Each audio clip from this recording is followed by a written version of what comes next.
Ladies and gentlemen, I welcome you to my channel. In today's session, I'm going to talk about one of the most significant topics of English vocabulary. The topic is accommodation. I believe you understand the meaning of accommodation. People may have a different meanings for themselves, but as far as I understand, the meaning of accommodation means a place to live. Now, each and every country has its own culture. So, whenever I talk about accommodation in India or in America, I may come out with a set of terminologies or frequently used words which may or may not be applicable in another culture. So here I have come up with a list of vocabulary on the topic, and the topic here is accommodation. Let us start the discussion. The first phrase here is short let accommodation. Do not just look into the word and its pronunciation, also try to understand its actual framework. I wanted to say that when I say short let, this is a single word having a what is there in between two words, short and let, that is hyphen. So I can say that shortlet is a hyphenated word. So as and when I say that short-let accommodation, that means an accommodation provided to the people on short-term basis, where people generally live maybe for a week or for 2 weeks or not more than 1 or 2 months. It may vary, but yes, the thing is this is for a short-term period only. So I can say that the short-term accommodations are more available in certain countries, especially where people move from one place to the another for employment purpose or maybe for business meetings. Am I right? Let us continue with the next fixed expression. Next one is to move into or move out. When I say that they have moved into a new property, that means they have entered into a new house. So rather saying enter into a new house, I should say that they have moved into a new property. And when you are vacating that property, I shall be using a phrase that is move out. Moving out means you are leaving out one property, you are going to shift to a new place. Am I right? Moving into means you are going to occupy a vacated flat or a space. Moving out means you are going to occupy a new place and you are going to leave out the existing one. So that means you are moving out of the your existing property and you are going to move. You are moving into a new apartment. Let us continue with this discussion. Next phrase here is a dilapidated building. When I say that a dilapidated building, the meaning itself is absolutely clear. When a building is dilapidated, that means it is not in a good condition. So it is a wise decision not to move. It is a wise decision not to move into a dilapidated building. Dilapidated building here means it may fall anytime. The things are not good to live in that property just because of poor infrastructural conditions. Let us continue with this discussion. Next one is suitable accommodation. When I say that how many members are there in a family, on the basis of which I can say that whether this is a suitable accommodation for you or not. A person having a family, maybe with 2 kids, of course requires more space. He needs some space for playing. I mean to say a play area. If it happens, of course I can say that one room may not be a suitable accommodation for a family of 5 or 4. Am I right? So suitable means that meets your requirements. If it doesn't meet, then I can say that this is not a suitable accommodation for you. But this is unsuitable accommodation for you. Like that. Next phrase here is a spacious living room. A living room means a place where you spend the maximum time of your day. For example, it's a bedroom where you go for sleeping purpose only, but you spend the whole time in the hall. I mean to say where you keep watching, where you enjoy watching television. If it happens, then I will say that this is a living room. But what word I would like to use here is a spacious living room. What the word here is, a spacious living room. So when I say that it is a spacious living room, that means there is much space to live in and it can accommodate more people and more furniture items here. So this phrase is known as spacious living room. Let us continue with the next phrase. The next phrase here is a newly built apartment. So when I talk about an apartment can either be a new build, or I can also say that this is a dilapidated apartment. So that means this apartment is not in a good condition to live in, or we would not recommend anyone to live or start living in that an apartment.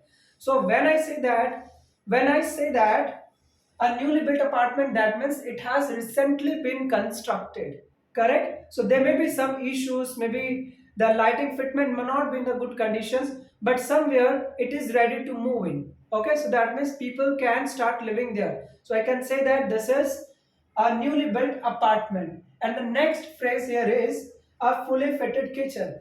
As in when I rent out my property, suppose I do have a flat, I'm giving it to someone on rental basis.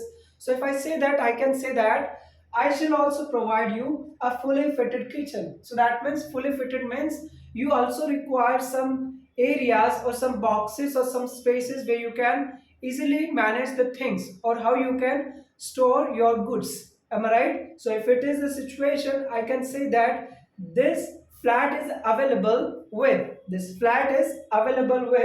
a fully fitted kitchen. Rather saying kitchen, I should say that a fully fitted kitchen. Like we say that this is a fully furnished apartment. This is a fully furnished house.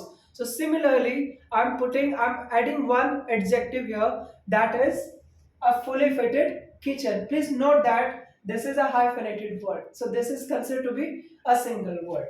And the next fixed expression here is a four-story house. A house may not have four stories always, but yes, if I say that I live in an apartment where there are more than 10 stories. So like that, this kind of the words become the adjectives for this apartment. So similarly, I can use this phrase while putting this as an adjective for a house. I can say that she lives in a four-story house. She lives in a 12-story apartment, like that. So these words automatically become adjectives. So they will make your noun more effective, more meaningful. Next expression here is lovely, light and airy bedroom. So my dear friends, the bedroom is always spacious, that we assume, but they may not be adequate light and air. I mean to say, what are we looking for? Fresh air. So if it happens, we can say that this flat has two lovely light and airy bedrooms. Or I can also say that this flat has a lovely light and airy bedroom. So that means it depends on the availability. If there are two rooms, then I'm saying that this apartment provides you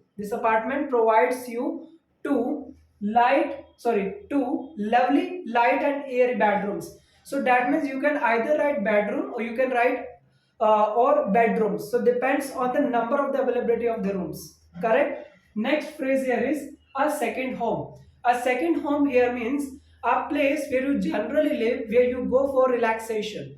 For example, you are working in a city, correct? You spend your weekdays at your home, but you have also purchased a farmhouse where you generally visit on every weekend. So I would say that this farmhouse is basically a second home for me, correct? Where you are spending your time to have leisure, you're spending quality time with your family and you actually feel relaxed. But this is not your regular home where you are living on weekday basis. Here you are always coming to enjoy and to feel relaxed on weekends. Okay, so I can say that this is going to be a second home. And next phrase here is quiet residential area. What are we generally looking for? We always look for the residential area where there is a peace. What are we looking for? Peaceful area, in short. So rather saying peaceful area, I can also say that this locality or this society is a quiet residential area.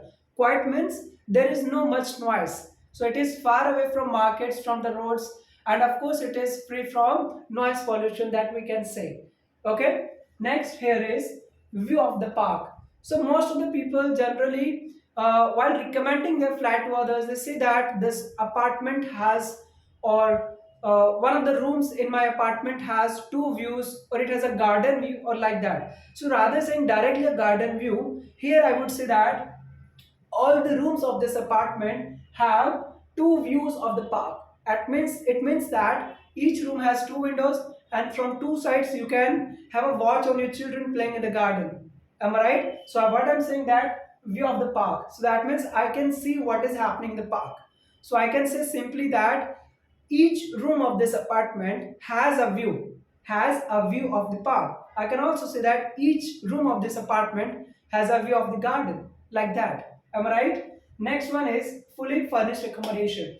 As in, when I talk about fully furnished accommodation means where you are provided required furniture items along with the flat. That means as a tenant you need not buy, it has already been made available by the owner of the house. So here I would say that why we are charging you extra, because this is not just an apartment, this is a fully furnished apartment. One more thing that you need to understand from here is fully furnished. This is a single word with hyphen. So I can say that this is a hyphenated word. Fully furnished accommodation. Next one is off-road parking. Whenever I'm using this word off-road, before I look into the whole phrase, I will understand that what is off-road. Off-road means quite far away from the road. If some space is far away from the road, of course I'm going to park my car in a private place, not in the public place. So road is a public place. So as and when people park their cars on the roads, it could be quite risky, because the local authorities, or I can say that the local authorities or the administration might not have permitted you to park your car on the road.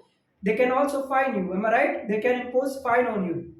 If it happens, that means we're violating the norms, we're violating the laws. So some of the societies may provide you off-road parking. Off-road means it is quite far away from the road. Of course, it is a private place where you can park and you can have a peace of mind. So that means you need not feel worried about its unsafety. Am I right? Or it might be taken away by the local authorities just to impose a fine on you. So my dear friends, as and when I use a word, I should also try to understand what does it mean by exactly. So what I'm calling here is off-road parking, or off-road parking. That means quite far away from the road, plus private property where my car is safe. I may have to pay some parking charges, but of course I'm not going to pay fine to the authorities. But please note that I need to understand what does it mean by a particular culture.